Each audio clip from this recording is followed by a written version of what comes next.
One reason he was a friend of mine is because I was producer-director of the Blackwood Brothers Show. Now, they were a gospel quartet, and Elvis wanted, and he told me early in the game, he said, I want to join the Blackwood Brothers. A couple of the brothers had died, so they had brought on outside people. So he would come down to watch the show. He'd sit in the control room with me, or if I might be editing a film and say, well, they're on film this week. We didn't have tape at that time. And he would sit there while I would edit the tape, and he would talk about it. But I could tell he was very strong on this. So Harry Blackwood, one of the older Blackwood brothers who no longer sang with the group, he was my connection with the group, really. He would come down early in the week and give me an outline of what they were going to do with the lyrics so I would know when to go to the piano for a tight spot on the guy's hands or whatever.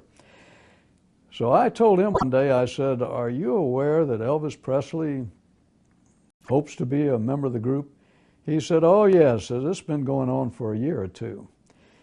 And I said, well, it's very important to him. I said, would I be unfair to ask you what his chances are? And I said, I won't tell him if you say so. And he took a deep breath and he says, well, Ken, he said, I'm going to tell you, there's no chance. He said, we've tried to convey that to him, but I guess we haven't been direct enough. So I said, well, I think it might be an errand of mercy to tell him.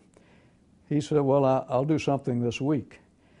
And he came back the next week and he told me, he said, I told Elvis and said he took it real well, but he was not a happy man.